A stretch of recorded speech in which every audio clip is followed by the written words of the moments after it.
সেবা খাতে সরকার অনুমোদিত বেসরকারি সেবা প্রতিষ্ঠানগুলো মানগত সেবা প্রদানের মাধ্যমে ব্যাপক গুরুত্বপূর্ণ ভূমিকা রেখে যাচ্ছে বলে মন্তব্য করেছেন পররাষ্ট্রমন্ত্রী ডক্টর হাসান মাহমুদ।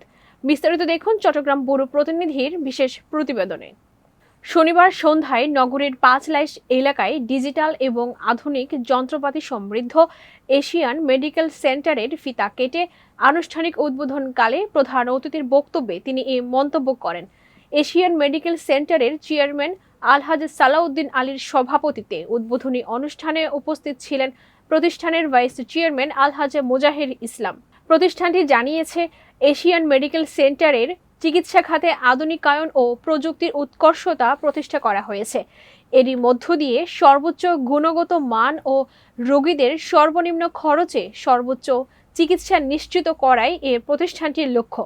আমরা চট্টগ্রামে চিকিৎসা খাতে একটু কাজ করার জন্য আমাদের প্রতিষ্ঠান এশিয়ান মেডিকেল সেন্টার ইতিমধ্যে বিশ্বমানের এবং আধুনিক যন্ত্রপাতি এবং কর্পোরেট সেবার পলিসি নিয়ে আমরা একটা ডায়াগনস্টিক সেন্টার এবং একটা মেডিকেল সেন্টার আজকে যাত্রা শুরু করলো। আমাদের উদ্দেশ্য হচ্ছে গ্রামে গঞ্জে যেসব অবহেলিত মানুষ আছে তাদেরকে পৌঁছাতে। আমাদের একটা টিম এভাবে কাজ করে যাচ্ছে।